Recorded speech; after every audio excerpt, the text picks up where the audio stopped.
이번 시간에는 매출 채권과 매입 채무에 대해서 공부하도록 하겠습니다. 자, 아래 보시죠. 매출 채권이란 일반적인 상거래에서 발생한 채권으로 외상 매출금과 받으러움으로 구분된다. 일반적인 상거래는 주된 영업활동 또는 다른 말로 하면 재고자산 거래를 말합니다. 재고자산 거래하면 조금 더 생각나는 게 있으시죠? 즉, 상품과 제품을 매출하는 거래를 재고자산 거래, 일반적인 상거래라고 부릅니다. 그러한 매출에서 받아야 될 돈을 매출채권이라고 합니다. 거기에 관련되어 있는 계정 과목으로 외상 매출금과 어음을 받았을 때 받으러움이 있게 됩니다. 자, 아래 내용 더 읽어보면 일반적인 상거래라 하면 당해 기업의 사업 목적을 위한 정상적 영업활동에 발생하는 거래로서 판매 기업의 경우에는 상품 매출 거래를, 제조기업의 경우에는 제품 매출 거래를 말한다.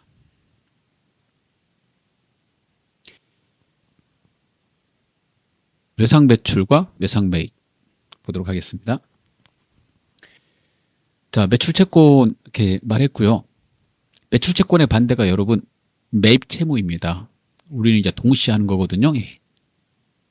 그래서 상품하고 제품을 팔면 거기에 대해서 받아야 될 채권을 매출 채권이라고 그러고, 상품하고 재료를 사오면 거기에 대해서 지급해야 될 의무를 매입 채무라고 합니다. 자, 이러한 거래를 일반적인 상거래, 재고자산 거래 이렇게 말하는 거고요.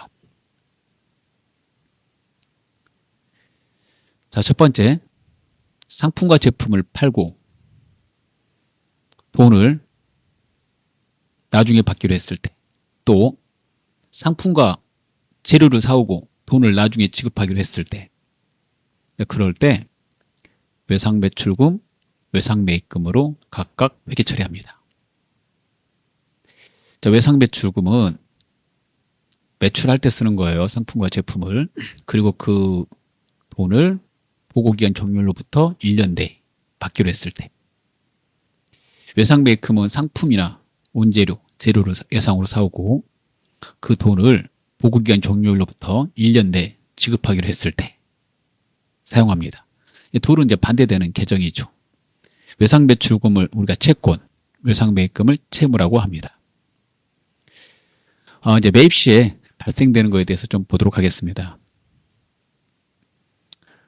매입할 때 운임이 발생되고요. 또 판매할 때도 운임이 발생됩니다. 먼저 외상으로 팔 때 발생되는 운임은요, 비용 처리합니다. 매출에 따른 운임이기 때문에 판매비와 관리비에 있는 운반비로 비용 처리합니다. 매입에 따른 운임은요, 매입자가 그 운임까지 부담하므로 운임까지 주고 물건을 사온 거예요. 그래서 그 운임은 매입하는 재고자산에 더합니다.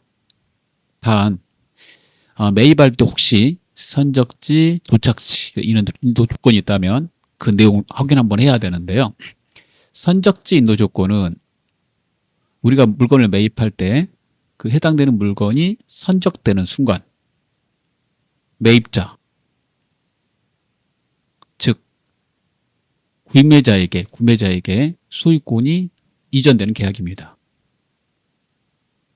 따라서 이런 계약으로 혹시 물건을 사오게 된다면, 즉 재고자산을 매입하게 된다면 거기에서 발생되는 운임, 그 다음에 거리가 멀 때 물건에 혹시 문제가 생길까 봐서 드는 보험료, 이런 것들은 전부 다 매입하는 물건에다가 가산합니다. 즉 재고자산의 취득원가에다 더하는 거죠. 도착지 인도 조건은 도착이 돼야지 인도가 된다는 그런 조건이므로 여기에서 발생되는 운임에 대해서는요, 도착하기 전까지는 매출자가 부담하게 됩니다. 우리가 인터넷에서 물건 사실 때 여러분이 운임에 대해서 매입자 부담 또는 매출자 부담 이런 거 좀 많이 알고 계시죠? 그 택배비를 우리가 부담하게 된다면은 택배비까지 주고 물건 산 거고, 만약에 그 택배비를 운송비 무료 이렇게 돼 있으면 매출자가 부담하잖아요. 그럴 때 그 매출자는 판매하기 위해서 들어간 거니까 비용 처리하는 거죠. 그 내용입니다. 그래서 이렇게 해서 회계 처리하면 되겠다라는 거죠. 그 다음에 외상 매출금과 외상 매입금이 있게 되면 돈을 나중에 받고 돈을 나중에 지급하는 것이기 때문에 거기에 따른 거래처 원장을 써야 됩니다. 즉 누구한테 받아야 되고 누구한테 줘야 되는지 거기에 따른 거래처 원장을 써야 되는데, 매출과 관련되어 있는 거래처는요, 매출조 원장에다 기입합니다. 내용을 읽어보면 주된 영업활동인 재화를 판매하거나 용역을 제공할 때, 그래서 용역은 서비스라고 그랬어요. 어려우면 즉 물건을 갖다가 파는 거다 이렇게 생각하시면 되겠죠. 물건을 팔 때 외상매출금이 발생을 하게 되면 그 외상매출금에 대해서 받아야 될 거래처가 생기게 됩니다. 그 거래처들을 잘 관리하지 않으면요, 회사는 자금 흐름에 영향을 받겠죠. 따라서 그러한 판매처의 수가 상당히 많고 횟수가 또 불가능되는 그러한 채권들도 많이 있기 때문에 이 관리가 중요하게 됩니다. 이럴 때 외상매출금 장부 적고요, 총계정 원장의 외상매출금 계정에다가 전체 받아야 될 돈을 적고, 그 다음에 누구누구한테 받아야 되는지 보조 원장인 매출조 원장을 기록해서 관리해야 됩니다. 마찬가지로 매입도 마찬가지죠. 주된 영업활동이 매입 거래가 발생되면 외상 매입금이 등장하게 되고, 외상 매입금도 마찬가지로 빈번히 발생됩니다. 그 매입처의 수가 많고 그 다음에 지급 시기가 다 다르고, 따라서 그런 것들을 잘 관리를 해야지 우리 회사의 신용도도 높아질 수밖에 없는 거죠. 대금을 제때 안 갚으면 상대방이 우리 회사를 좋게 보지는 않겠죠. 그래서 그런 것 때문에 전체 외상으로 팔았다 그러면 외상매입금 계정, 총계정 원장의 외상매입금 계정에다가 적으시고, 그 다음에 갚아야 될 그 거래처를 관리하기 위해서 보조 원장인 매입조 원장을 사용하여 기록합니다. 그래서 이 매출조 원장과 매입조 원장을 일반적으로 거래처 원장이라고 합니다. 이 거래처 원장, 그러면 매출조 원장, 매출조 원장, 매입조 원장이라고 생각하시면 되겠어요. 이걸 도식하면 다음과 같습니다. 전체 거래가 발생되면 외상매출금, 외상매입금을 해당되는 원장에다 적으시고요. 그 다음에 외상매출금 여기만 전부 장부 다 보면 이 거래처 전체 받아야 될 돈만 써져 있고 여기는 전체 갚아야 될 돈만 써져 있으니까 거래처별로 분석할 수가 없어요. 그리고 거래처가 뭐 계속 이어서 나오니까 거래처별로 이렇게 보는 게 훨씬 더 받아야 될 돈, 갚아야 될 돈 관리하기 편하거든요. 외상매출 장부를 통해서 보게 된다면 거래처를 쓰긴 하겠지만 관리할 때는 불편한 겁니다. 그 똑같은 거래처가 또 여러 번 나올 때 그 거래처 언제까지 받아야 되고 언제까지 갚아야 될지를 이 장부로 보기에는 좀 어려움이 있어요. 그래서 보조장부인 보조원장에다가 매출조 원장, 매입조 원장 이렇게 만들고 거래처별로 받아야 될 돈을 또 갚아야 될 돈을 쓰게 된다면 관리하기 훨씬 수월하겠죠. 그래서 매출조 원장과 매입조 원장을 쓰게 된다. 그렇게 알아두시면 되겠어요. 거래처 원장은 주로 외상매출금과 외상매입금에 대해서 썼는데요. 요즘에 현재는 이 외상매출금과 외상매입금 외에도, 즉 채권 채무 외에도 뭐 통장 관리할 때 뭐 이럴 때도 쓰고 다양하게 사용하고 있습니다. 초기에는 거래처 원장이 외상매출금과 외상매입금 거래가 이제 추가되다 보니까 채권 거래에서 또 채무 거래에서 이 거래처 원장 하면 매출처 원장, 매입처 원장을 말했다. 이렇게 알아두시면 되겠습니다. 현재는 이제 채권 채무에 대해서 중요한 것들은 다 적고 있다. 이렇게 생각하시면 되겠죠. 그 다음에 어음입니다. 자, 우리가 외상으로 물건을 팔거나 외상으로 물건을 사오게 되면 나중에 받아야 될 돈, 나중에 갚아야 될 돈과 관련해서 약정서를 쓰게 됩니다. 그리고 거기에 따라서 대금을 받고 지급을 하죠. 자, 그렇게 약정서 쓰고 하는 외상 거래 외에도 어음을 발행하고 그다음에 어음을 받는 거래도 있습니다. 자, 두 번째, 매출과 관련해서, 매입과 관련해서 만약에 어음을 받고 어음을 발행했다면 매출액 쪽에서는 받을 어음이라고 쓰고요. 매입 쪽에서는 지급 어음이라고 씁니다. 둘 다 이 개정 과목은 일반적인 상거래에서만 사용하기 때문에 재고자산 거래에서만 쓰는 거죠. 다 만기가 1년 이내짜리입니다. 보고기간 종료로부터. 자, 어음에는 여러분요, 일반적으로 가장 많이 쓰는 약속어음과 그 다음에 주로 무역거래가 발생할 때 쓰는 환어음이 좀 있습니다. 어음에는 종류가 두 개 있다. 이렇게 생각하시면 돼요. 약속어음과 환어음이 있다. 약속어음이 일반적으로 거래에서 많이 쓰고요. 환어음은 국제거래 결제 외에는 거의 사용되고 있지 않습니다. 그렇다 치더라도 국제거래 결제 외에도 국내 거래 결제에서도 환어음이 발행되는 사례가 있기 때문에 개념은 잡고 있어야 된다는 거죠. 약속어음은 둘 사이의 거래에 썼습니다. 둘 사이의 거래, 여러분 이렇게요. 환어음은요, 셋 사이의 거래에 썼습니다. 둘의 차이를 알아보는 거예요.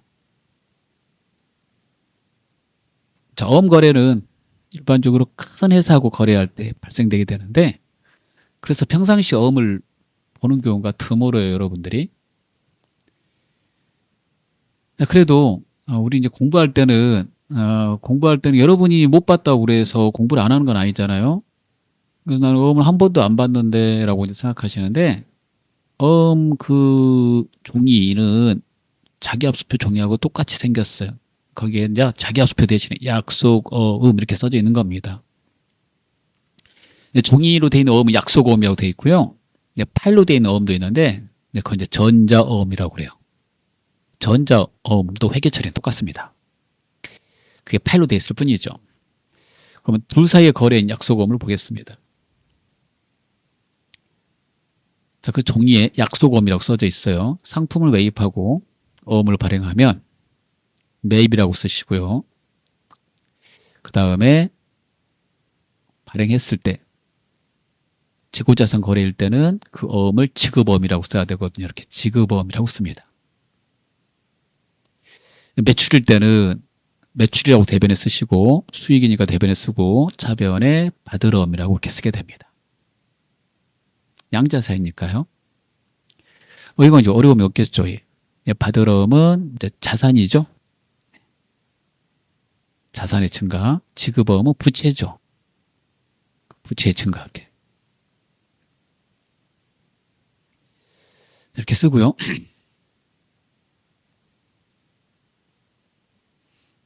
그 다음에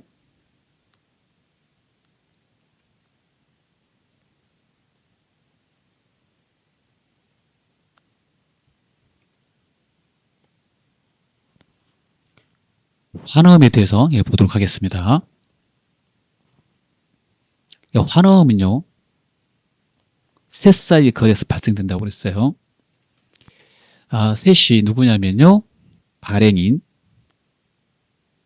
그 다음에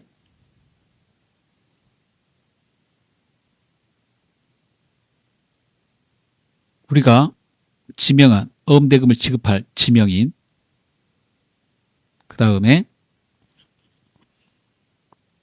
우리한테 물건을 판 수취인 세 가지로 구분을 합니다.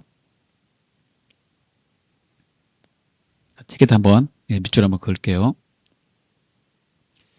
자, 우리 회사가 어음을 발행했다고 할게요. 이렇게 발행인.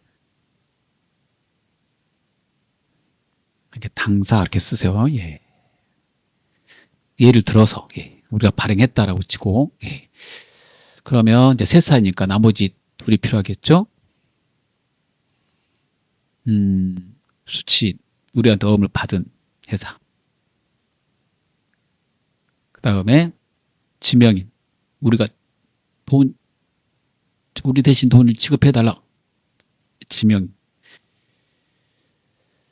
지명인은 우리한테 돈을 갚아야 될 의무가 있는 사람이에요. 채무자. 수취인은 우리한테 물건을 판 사람이고 돈을 받아야 될 채권자입니다.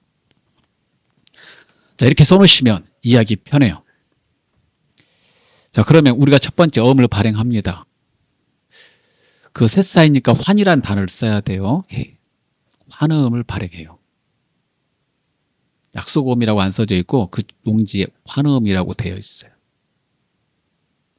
환어음을 발행하면서 이 어음 대금을 우리가 지급할 게 아니라 우리한테 빚이 있는 채무자가 지급을 할 거예요. 우리한테 빚이 있는 그 회사를 지명인이라고 해요. 그래서 환어음의 수취인은 우리한테 물건 판 사람이에요. 지명인에게 어음을 제시해서 지급의 승낙을 받게 됩니다. 우리는 어음을 발행하고요. 그 어음은 수취인한테 줘요. 자, 그리고 이 대금은 우리가 지명한 우리한테 빚이 있는 채무자인 우리가 빚이 있는 채무자인 지명인이 지급할 것이라고 어음을 받은 수취인한테 말을 하고요. 발행을 하게 됩니다. 우리 회사는 어음을 발행하고 사전에 지명인한테 먼저 말을 하고 환어음을 발행할 거다 말해야 돼요. 그래서 우리한테 물건을 판 우리 회사 그리고 우리한테 어음을 받아간 그 수취인이 대금을 달라고 요구를 할 경우 우리한테 빚이 있는 지명인한테 수취인이 요구하면 지급을 당신이 해야 된다고 말을 하고 발행을 합니다. 어차피 돈을 갚아야 될 그 지명인 채무자는요, 우리한테 돈을 갚든 제3자한테 돈을 갚든 채무만 없어지면 되는 거잖아요. 그래서 서로 간에 이렇게 말을 하고 발행을 하기 때문에요. 어음을 유통하는 데는 아무런 지장이 없습니다. 자, 그러면 회계 처리 보도록 하죠. 자, 발행인의 회계 처리는 이렇게 합니다. 물건을 사왔으니까 매입. 자, 그리고 외상매출금 어음을 발행해요. 외상매출금이라고 했습니까? 어음을 발행하면 지급 없애야지 그러는데요. 그 이유가 있습니다. 외상매출금은 우리가 받아야 될 돈인데 우리한테 부채가 있는 회사, 걔네들이 지명인이죠. 얘가 대신 우리한테 돈을 이 어음 대금 지급을 할 거예요.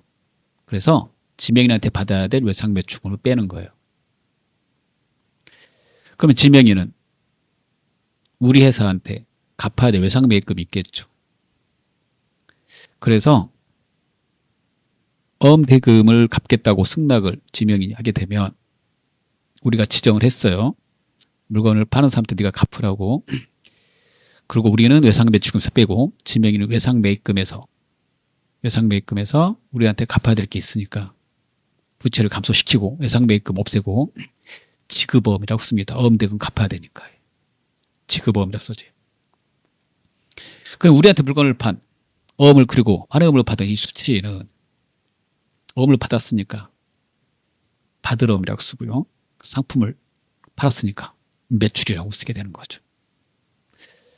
자, 여기만 주의하시면 돼요. 우리가 물건을 사오고 환음을 발행하면 지급어음이라고 안 쓰고 이렇게 쓰는 거예요. 자, 우리 대신 우리 애상으로 팔았고, 그다음 우리 대신 지급할 그 지명인한테 우리는 외상대금 받을 게 있는데 어음대금을 이 지명이 대신 지급할 거란 말이에요. 그러니까 이 사람한테 받아야 될 외상매출금을 없애고 이 지명인은 우리한테 갚아야 될 외상매입금을 없애고 지급어음이라고 써놔야 됩니다. 물건을 판 수취인, 이 채권자는요, 받을 어음 써놓고 어음 받았으니까 환어음 매출 처리하게 되는 거죠. 이렇게 해서 회계 처리하게 되면 그 관계가 원만하게 됩니다. 세 가지 예를 이렇게 드러났어요. 이렇게. A 상점은 B 상점으로부터 상품 100만 원어치를 매입하고 상품 대금 지급을 위하여 외상 매출금이 있는 C 상점을 지급인으로 환호음을 발행하여 C 상점이 인수를 받아 B 상점에게 지급하였다. 각 상점의 회계 처리를 하시오. 자, 이해하기 편하도록 A 상점 이렇게 제가 쓸게요. 그 다음에 누구한테 팔았대요?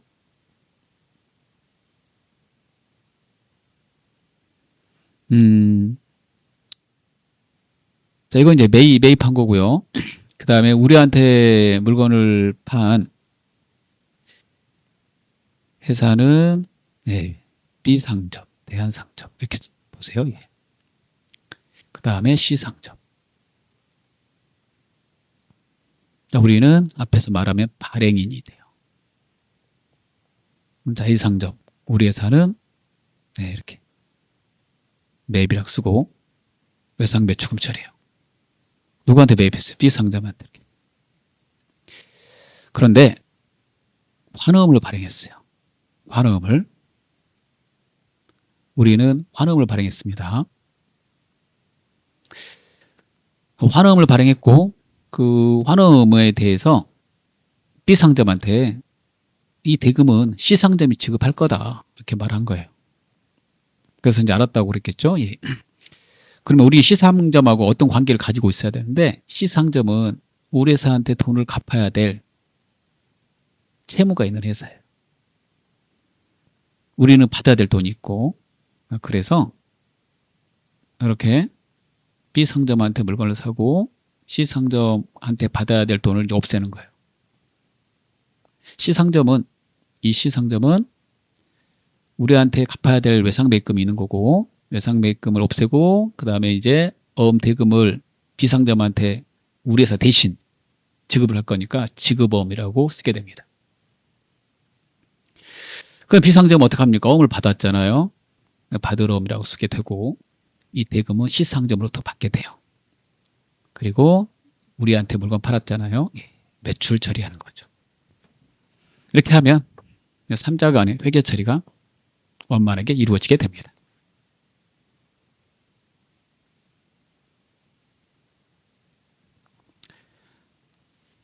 자, 받을 어음과 그 지급 어음 장부 잠깐 보면 티계종으로 이렇게 볼 수 있습니다. 받을 어음은 자산이니까요. 어음을 받으면 차변에 쓰게 돼요. 지급 어음은 부채니까 어음을 발행하면 이제 대변에 쓰게 됩니다. 중요한 것만 이렇게 쓸게요.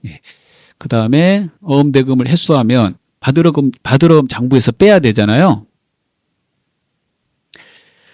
지급 어음 쪽도요. 잘 보면 이제 어음을 이제 받으면 받을 어음은 이제 채권이니까 자산의 증가. 여러분 이게 자산의 증가는 차변입니다. 그 다음에 어음 대금을 회수하면 돈 받았으니까 받을 어음 장부에서 빼야 되겠죠. 자산의 감소. 지급 어음 쪽은 어음을 발행하면 부채의 증가. 대변에 쓰고요. 그 다음에 어음 대금을 지급하면 부채의 감소. 이렇게 차변에 쓰게 돼요. 자, 그래서 이게 기본입니다. 기본. 이렇게요. 그 다음에 어음 개서에 의한 신어음 수치 이건 뭐냐면 개서 보시면 다시 기간을 바꿔서 썼다는 뜻이거든요, 여러분. 어음의 그 지급인이 만기일에 지급할 자금이 없는 경우 어음 소지인과 협의해서 지급기일을 연장해요. 그래서 그 연장된 어음을 다시 발행하게 됩니다. 기존의 구어음은 이제 받고 이제 새로운 신어음을 이제 발행하는 거죠. 이쪽에서 이쪽에서 어음을 발행했다면 이쪽은 받게 되는 거겠죠. 이렇게 받으면 이렇게 수치 이렇게 하는 거죠. 이쪽은 어음을 발행했으니까 다시 부채 그 기간이 또 연장된 부채가 생기는 거니까 여기에다가 구어음 회수하고 신어음을 이제 발행하겠다면 대변에 쓰는 거죠. 그리고 마찬가지로 이제 나중에 대금 갚으면 차변에 쓰는 거고. 그 다음에 이쪽 좀 몇 가지 이해 안 되는 거 좀 해줄게요. 그 다음에 배서 양도는 가지고 있던 어음을 물건 대금으로 뒷면에다 우리 회사 인적사항을 써서 상대방한테 넘기는 거예요. 배서 양도하면 우리 거 어음이 상대방한테 넘어갔기 때문에 이 어음 받아야 될 돈의 대금이 상대방한테 자연스럽게 인계되는 거예요. 대금 대신에 가지고 있던 어음을 줬으니까. 그러니까 자산이 감소가 됩니다. 그 다음에 어음 대금을 회수하려고 만기까지 기다려야 되는데요. 회사의 자금 사정이 어려워지면 중간에 할인을 하고 그냥 넘겨요. 할인할 때도 어음이 이제 상대방한테 넘어가 버리니까 자산의 감소 빼는 거죠. 그리고 대손이 발생하면 대손이라 하면 거래처의 파산, 그 다음에 뭐 사장님의 사망, 행방불명으로 받을 수 없는 경우 대금을 받을 수 없으면 이제 대손이라고 그러는데 그러면 이제 어음 대금을 받을 수 없으니까 그 어음을 장부에서 빼야 돼요. 이럴 때 대변에 쓰게 됩니다. 이렇게 쓰게 된다는 거 전체적으로 좀 봐두셨으면 되겠습니다. 자, 그 다음에 어음 미수금과 어음 지급금입니다. 일단 미수금 그 다음에 미지급금은 우리가 그 다음 단원 기타 채권과 채무에 대해서 기타 채권과 그 다음에 기타 채무 단원에서 이제 배울 건데요. 상거래가 아닌 거래에서 받아야 될 돈을 미수금이라고 해요. 상거래가 아닌 거래에서 지급해야 될 대금을 미지급금이라고 합니다. 무슨 말이냐면 상품 제품이 아닌 거 처분하고 아닌 거 상품하고 제품이 아닌 거 처분하고 나중에 받아야 될 돈 미수금, 상품하고 재료가 아닌 물건을 사오고 나중에 갚아야 될 돈 미지급금. 만약에 그 대금이 어음으로 이루어진다 해도요, 받을 어음 지급어음 쓰지 않고 똑같이 어음 미수금 어음 미지급금으로 처리합니다. 그래서요, 어음 미수금을 미수금으로 처리하셔도 되고 어음 미지급금을 미지급금으로 처리하셔도 돼요.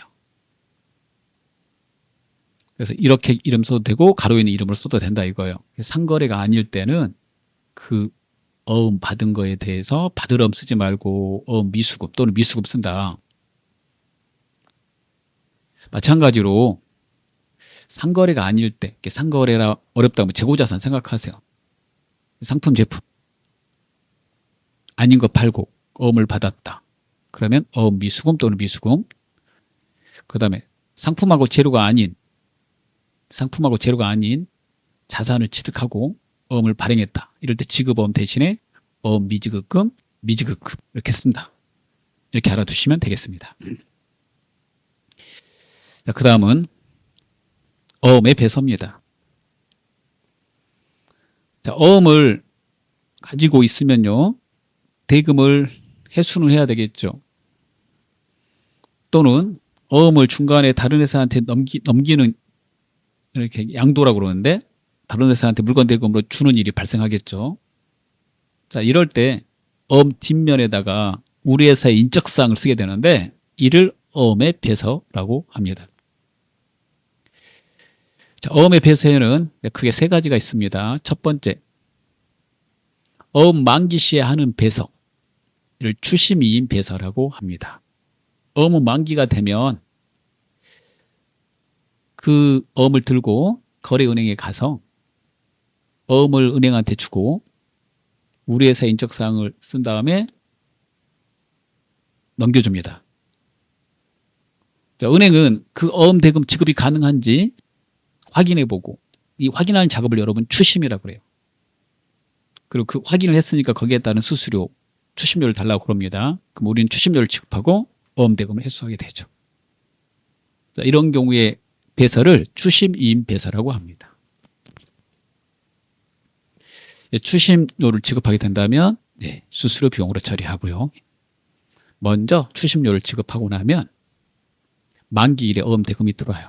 따라서 만기 이전에 어음을 들고 은행을 방문하셔야 되는 거죠. 어음 대금이 들어오면 어음상의 권리를 소멸시키고 받은 돈을 자산 처리하시면 되겠습니다. 배서 양도는 우리가 받아놓은 어음이 있고요. 그 다음에 그 가지고 있는 상태에서 다른 회사한테 물건을 사고 가지고 있던 어음을 줬을 때 이렇게 가지고 있던 어음을 갖다가 넘기는 것을 양도라고 합니다. 뒷면에다가 우리 회사 인적사항을 써서 남겼다. 그래서 배서 양도입니다. 양도 시점에 어음상의 권리를 소멸시켜요. 소유권이 이제 그 회사한테, 우리가 양도한 회사한테 넘어갔으니까. 그러니까 세 번째 배서는요, 어음 할인 시에 배서합니다.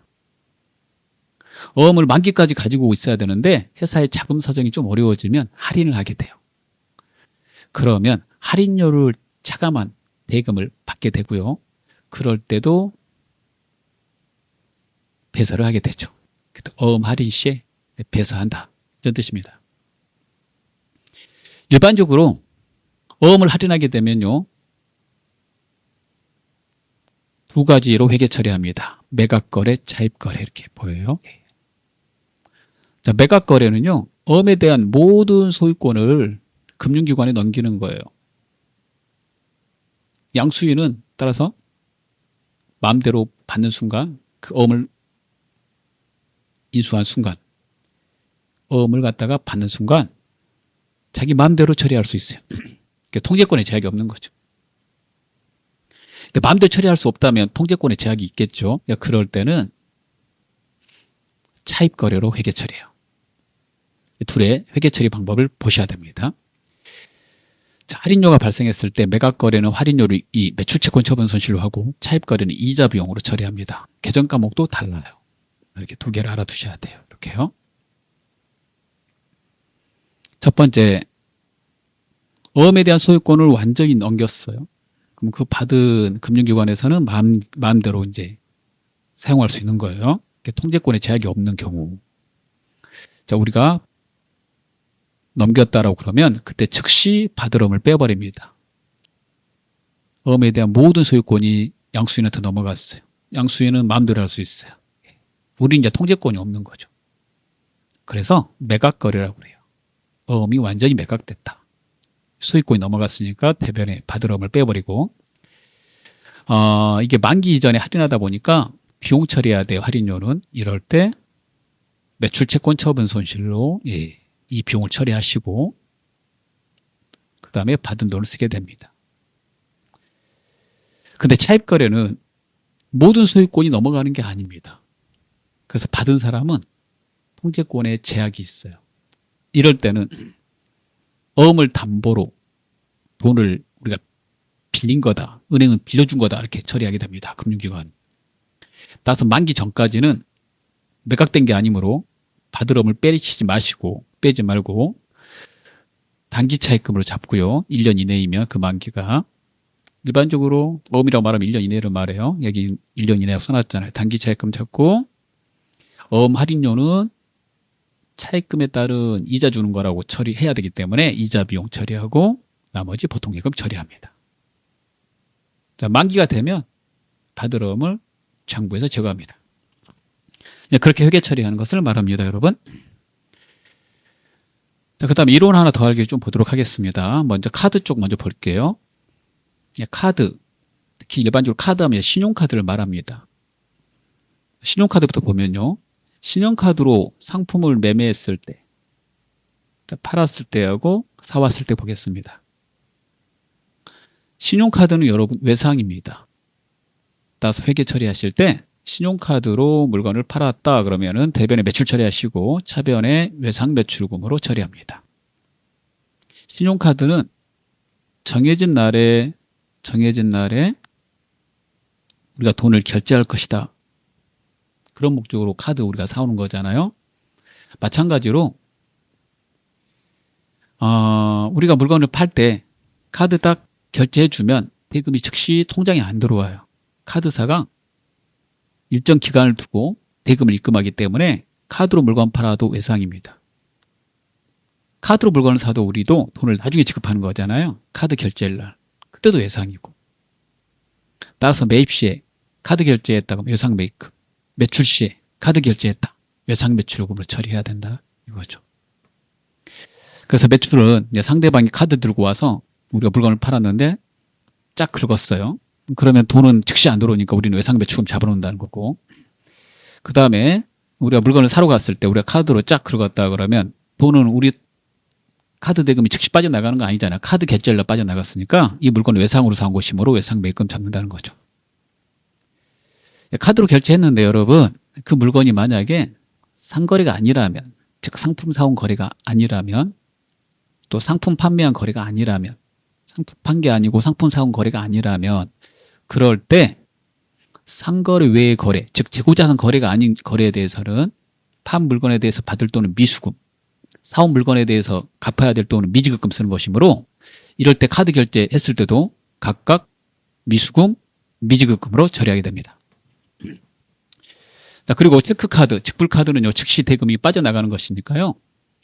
팔았을 때는 돈이 즉시 들어오는 거고, 사왔을 때는 돈이 즉시 빠져나가니까 연결된 계좌, 그 통장으로 회계 처리하시면 되겠습니다. 자, 팔 때는 수수료 차감하고 돈이 들어오는 것이기 때문에요. 그 수수료는 이제 수수료 비용으로 처리해 주시면 됩니다. 그 다음에 어음의 만기 금액을 가끔씩 물어보는 문제가 있어요. 그럴 때 그 어음이 이렇게 두 가지로 나올 거예요. 이자부 어음하고 무이자부 어음으로. 이자부 어음이라 하면 액면 금액에다가 액면 이자가 포함된 걸 말하고요. 무이자부 어음은 이자가 없는 그러한 어음을 말합니다. 그 이자부 어음의 그래서 만기 금액은 액면 금액에다가 액면 이자가 이렇게 들어가는 거예요. 액면 이자 공식입니다. 그래서 이자부 어음의 할인료는 만기 금액에다가 할인율 곱하고 이렇게 기간을 곱해줍니다. 그래서 혹시 어음의 만기 금액에 대해서 물어보고 이자부 어음이냐 무이자부 어음이냐 이렇게 물어본다면 이거 참고해서 문제를 푸시면 되겠습니다. 자, 이번 시간에 여기까지 하고요. 다음 시간에 이어서 계속하도록 하겠습니다.